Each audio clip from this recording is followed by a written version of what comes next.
It's been 15 years since they left fans devastated by announcing their divorce. Could Brad and Jen's love story finally be back on? Pictures of the pair at Sunday's SAG Awards have sent the internet into a frenzy. But are the couple just friends, or could romance be blossoming once more? Well, we'll be getting the expert opinions of Hollywood reporter Sam Rubin, as well as astrologer Debbie Frank and body language expert Mike Carter. Well, we can cross live now to Hollywood first. Good morning, Sam Rubin. Morning. Nice to talk to you. As Holly said there, he went to a 50th birthday party last year. Last month, she invited him to an intimate party with friends, but it's the SAG Awards that everyone's talking about.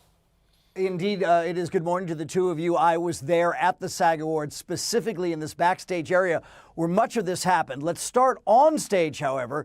Brad wins an award, Best Supporting Actor for Once Upon a Time in Hollywood, and as he speaks at the lectern, maybe he makes a veiled reference to his now ex-wife, Angelina Jolie. Let's be honest, it was a difficult part. A guy who gets high, takes his shirt off, and doesn't get on with his wife.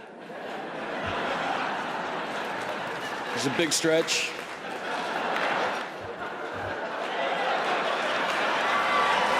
Oh. Yikes. OK, but the other thing that's got everybody talking is after Jennifer, she won her award. It was backstage when she was asked quite directly about Brad, wasn't she? Well, indeed. Before we get to that, though, I want to show you what I describe as the fulcrum of the whole story. So Brad wins his award. He goes backstage. There are plenty of opportunities for press backstage. He's doing, a variety of interviews and conversations. There are television monitors everywhere backstage showing the ceremony as it goes on. Jennifer wins, and as Jennifer wins, there's Brad. He ditches the press. I'm about 20 feet away from him. It's as if he's all alone, just watching her speak.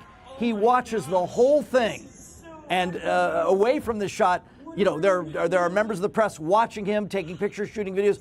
But look at it, and isn't this, Holly, what every woman wants? To be seen and to be listened to. He is absolutely cannot be distracted. Especially if that person is Brad Pitt. Right, okay, or that. So, I mean, one or the other. In any event... You were 20 feet away. So right. We'll come to the clip that Holly was talking about in just a second, where a reporter said that he was crying. Did you see any tears? As he walks away from that monitor, he does wipe a tear from his eye. But what I can't emphasize enough, and what the pictures don't really tell, is the intensity with which he watched the whole thing. And the juxtaposition, he's watching her remarks while he could have been talking about himself and about his award to all these press people who were there, which is what almost anybody else would do. So the fact that he is really selflessly and reacting, I mean, he couldn't be more into it. There is no space between him and that monitor. He's watching it all the way through. So then, back to this position of where a few reporters are standing, myself among them, the woman from ETK. So Jennifer, now we're 15 minutes later, is walking through the backstage. She has greeted Brad, and now she is talking to these reporters. I don't think she's remotely aware, A, how he was watching her speech, B, how these pictures are going to spread like wildfire. Here's her reaction to the question posed by the Canadian reporter. Backstage here, you had Brad Pitt watching that monitor crying. No! I'm serious, yes. What does it feel like to have, his love and support, all your friends' love and support? Oh, God, it means everything. We all grew up together. Oh, so okay then, okay. How close do you think they are? Is there a chance it'll get it back on again? Those are the key questions. The evening did continue. The party they attended, they were at the same place at the same time, Sunset Tower Hotel. So, there's an indication of that. And then a photo that Jen posted after her incredible night, and this is just, simply the dress, the bathtub, and the award. There we go. What an amazing night for Jen. And then something else that is causing, an eruption of what I'll describe as informed speculation. Another photo, essentially from a fan, suggesting, wouldn't this be amazing if this was a real reunion, if they all got back together, how fantastic that would be. And that photo, which is, out in the internet, is liked by Courtney Cox. Oh, it's So the definitely fact- happening. That's it then. It's happening. That's the confirmation we wanted. Right. Well, There we thank you go. very Look much, at Sam. Thank you. Let's now speak to Debbie bet. Frank, because you are an astrologer to the stars. So obviously, what do the stars mean? Their charts are linked, aren't they, Brad? They're incredibly linked because actually Brad is a Sagittarian and Jen has her moon on his sun, which, like you two, you have that, Is that a sun-moon euphemism? link. Yeah, I know. It's So it's actually a tremendous connection that they've always had. And that's why they can just fall back into this relationship almost Yeah. as if they've never been apart. So it is possible. So, exciting. What about Angelina?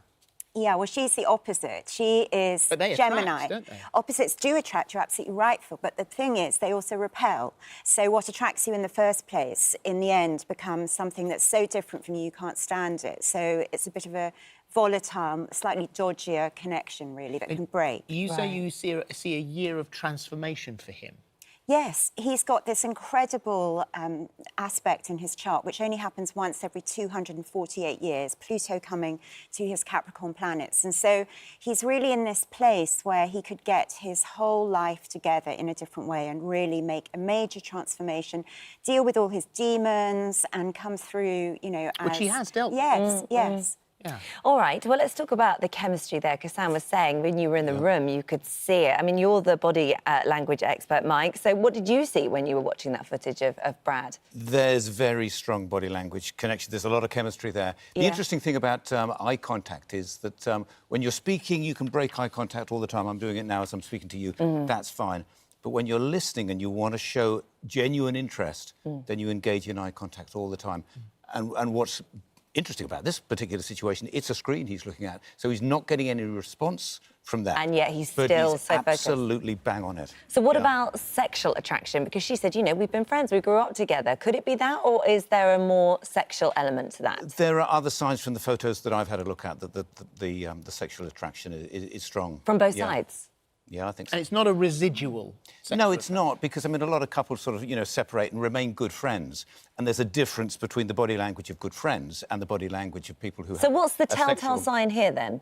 The telltale sign there is he's gripping onto her wrist, which means don't go. I want to keep you. We shake hands and we touch people on the hand. Yeah. But if you grip the wrist, oh boy, you don't, you know, that's harder to get out of that.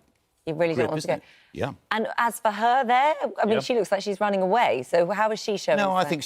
think she's turning to go because she's been engaged in a conversation. Yeah. That's It's a picture before. Can you go back Yeah, to the yeah, picture there's before? another That's one the with one her. we wanted to have Yeah. have a look at. If you go back to the one before that, And that they're one. So what do you very see here? All right, so this is to do with pointing, and we tend to point for two different reasons. We point at things that we're interested in, and we point at maybe parts of ourselves that we want other people to have a look at. Girls often flirt by pointing to their eyes or to their mouth and say, you know, look at these wonderful lips or whatever it is. But she's pointing to him there. She's actually pointing towards him, which is a way of saying, yeah, I'm interested. My direction is towards you. What about the way he was holding his award?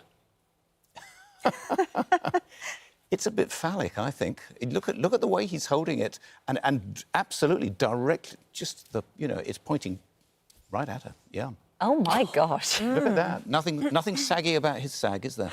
No, that is true. Thank you both. Thank you very much. Thank you to Sam as well. We'll have to wait and see what happens.